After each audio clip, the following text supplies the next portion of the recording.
You will go out there. I won't, and nothing you say will make me. The show must go on. Damn you. You know, I think both Bob and I'm speaking for Bob now, both Bob and I had these experiences with these shows, Star Trek being the primary one. When I made this, that part was instinctual for me. The harder part was telling the story about actors who are has-beens and who want their glory back. That story was the story that was hard to tell. I think actors may be the only profession that are happy to send themselves up. For some reason or another, we'll dump on ourselves. But you live with your mother. Jason come through here? Yeah, he's in there. I mean, I think that none of us were quite as neurotic as the people we played. I hope that's so. But it was great to play them. It was very cathartic. You should have just let me hit him. Boy, I didn't know you could get that loaded. I think we should have just taken the gig. I mean, who knows the next time he'll ask us. Fred, he was drunk. You really think he was talking about a job? When they said, you think he's talking about a job? And then all of a sudden, they're just, okay, we're coming with you. We're coming with you. It's like they're that petty. There's nothing cliche about those people, definitely living in Hollywood. They exist, and they're living, and they're healthy and well. Oh, yeah, those archetypes, absolutely. I think I've worked with most of them at this point, and I wish I could name names, because isn't that fun?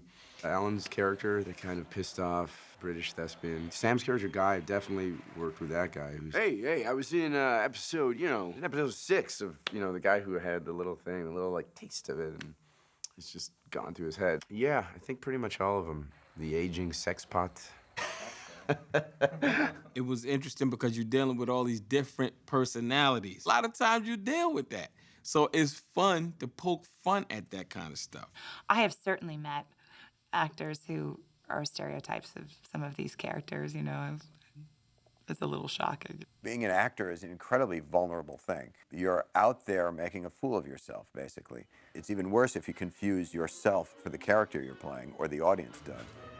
I grabbed Thar's hammer, Dr. Lazarus. Don't do that. I'm not kidding.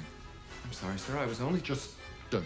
Years ago, Leonard Nimoy wrote a book called I Am Not Spock, and then wrote a book called I Am Spock.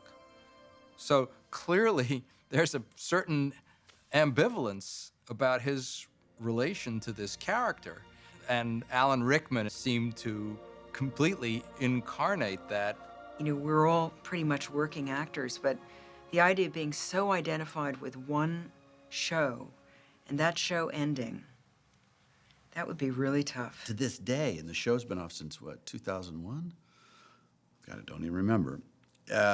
People think that it's as though it's yesterday, and as though Tim Taylor knows anything about... I'm on airplanes. I'll have pilots come back. You ought to play with the equipment up front? I did a movie house party, which nobody won't let go.